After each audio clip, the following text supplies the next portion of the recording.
श्री कृष्ण के विषय में तुम्हारा विचार क्या है? कंसराज कहने लगा, समझ में नहीं आता बाबा नारद जी, इन नंद राय के पुत्रों ने हमारी रातों रात की नींद हराम कर दी। मैंने बड़े बड़े बहादुर दानव भेजे, पर आज तक कोई वृंदावन से लौट करके मथुरा में पुनः नहीं आया। इन नंद राय के पुत्रों को हम कैसे मरवाएं, ये बात हमारी समझ में नहीं आती। तो बाबा नारद जी ने कहा है, हे राजेंद्र कंस, तुम अभी तक गुमराह रहे हो। क्यों? कि राजन विश्वासघात धोखा, तुम्हारे साथ में धोखा हुआ कंसराज। यज्ञपति महाराज जी चिरागी जला दो। राजन विश्वासघात धोखा और हमरा ही ने गुमराह।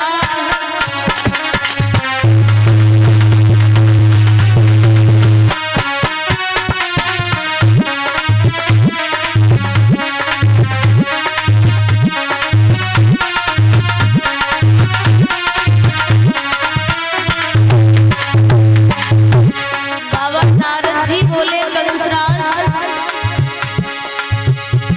राजन विश्वासघात धोखा हमरा ही ने गुमराह किया। घर का भेदी वसुदेव बना, जिसने लंका का दाह किया।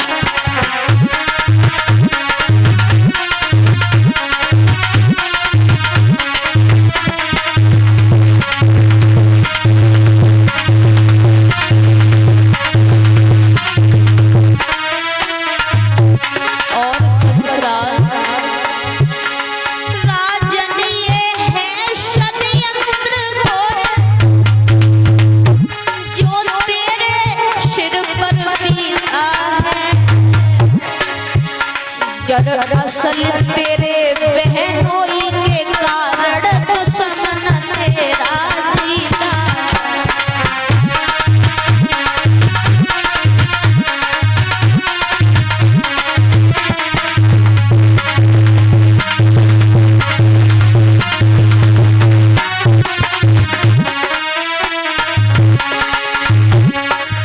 और ये 51वें अंश बाबू सनोप जयपाल इसी गांव से भगवान की कथा में अंश बाबू की बरनी हो गई, जे जाई काम ते बैठ गए। अरे 51 रुपया पवित्र कमाई अपनी बहना को रहे।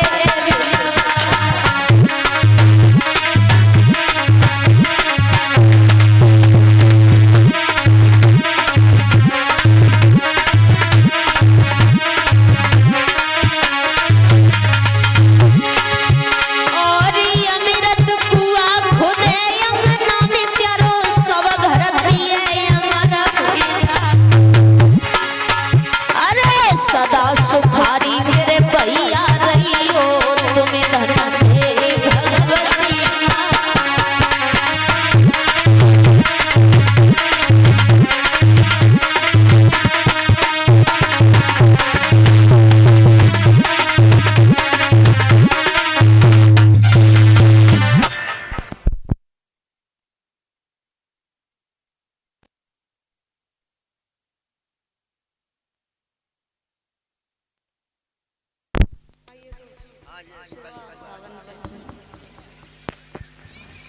भक्तों, बाबा नारद जी ने कंसराज से कहा है कि हे कंसराज, तू ये सोच रहा होगा कि श्री कृष्ण बाबा नंद के पुत्र हैं, तो ये तेरा ख्याल गलत है। क्योंकि तूने देवकी के 6 बच्चे जब तक मारे तब तक तेरा खेल सत्य रहा, और पार ब्रह्म परमात्मा का वास्तविक खेल तो 7वें गर्भ से ही प्रारंभ हुआ। जब देवकी का 7वां गर्भ मथुरा के बंदी गृह में छिड़ हुआ तो ये सारा काम योग माया के द्वारा हुआ। और 8वें गर्भ से कन्या ने नहीं बल्कि भादों की अर्ध निशा में भगवान कन्हैया ने मथुरा के बंदी गृह में अवतार लिया। उस दिन तेरे पहरेदारों ने जी भर के शराब का सेवन किया, वे तो सोते रहे और रात ही रात में यमुना पार कर गोकुल कन्हैया भेजे गए और वहां से बाबा नंद की लड़की मंगवाई गई जो तेरे हाथों से मरी नहीं। समझ गया कंसराज की मौत तो खोपड़ी पर आ ही गई। बाबा नारद जी ने कहा है कंसराज समझ गया है कि मौत तो खोपड़ी पर आ ही गई। सरदारों को आदेश देकर के भक्त वसुदेव को राजसभा में बुलवाया और आंखों में खून के कतरे लेकर कंसराज अपने रिश्तेदार वसुदेव से बोला, वसुदेव अरे वसुदेव छली और तू हित का दम भरता रे कपटी तू पहनोई है या तू ही तेरे घर।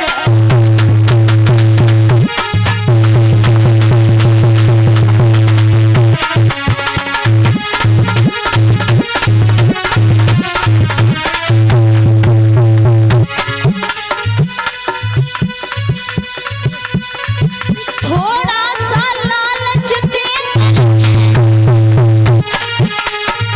हर लिया माल सारा, हाँ हाँ सौगंधी खा खा कर मुझको मिलकर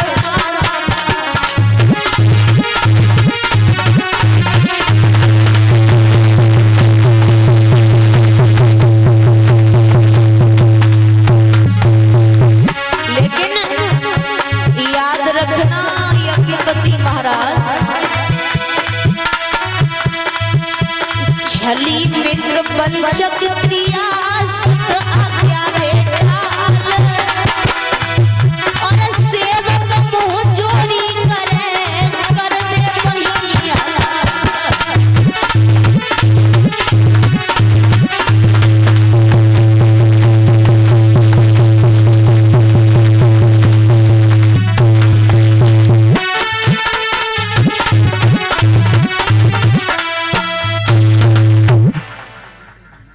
भक्त वसुदेव को राजसभा में बुलवाया, लेकिन एक बात का ध्यान और रखना भक्तों, आज तो लैला हुआ है, अरे लैला का केला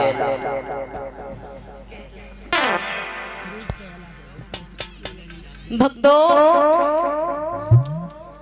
आज भक्त वसुदेव को मारने के लिए हाथ में तलवार उठाई कंसराज ने, लेकिन याद रखना भक्तों, छली मित्र पंचक क्रिया सुत आज्ञा दे टाल, सेवक मुँह जोड़ी करे तो कर दे वही हला। छल करने वाला मित्र, बदचलन स्त्री, और अगर आपका दास आपका सेवक आपसे मुंह जोरी करता है और अगर आपका पुत्र आपकी आज्ञा ना माने तो तुरंत उसका वध कर देना चाहिए। लेकिन अब वध मत करना भक्तों, क्योंकि अगर अब वध कर दिया तो 300 के केस में जेल की हवा खाते फिरोगे। भक्तों, अब बदचलन स्त्री छल करने वाला मित्र, सेवक अगर आपसे मुंहजोरी करता है और आपका पुत्र अगर आपकी बात नहीं मानता है तो उसी समय उसका साथ वही छोड़ देना चाहिए। भक्त वसुदेव को मारने के लिए हाथ में तलवार उठाई कंसराज ने, तो भक्त वसुदेव ने कहा है कि हे राजेंद्र कंस, आप हमें मार भी डालो लेकिन तुम्हारे मारने वाला तो ब्रज में बहुत बड़ा हो चुका है।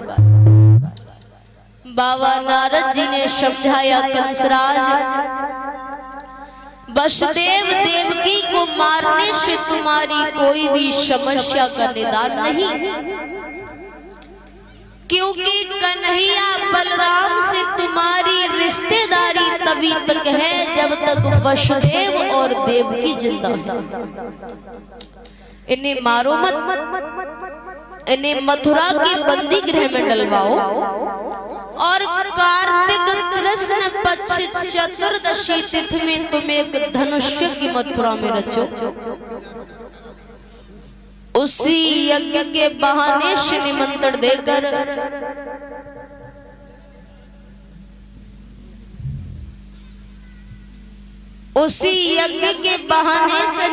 देकर तुम कन्हैया बलराम को बुला करके उनकी नृशंस हत्या करवा देना। तो कंसराज बोलो, बाबा नारद जी, अरे हमने बड़े बड़े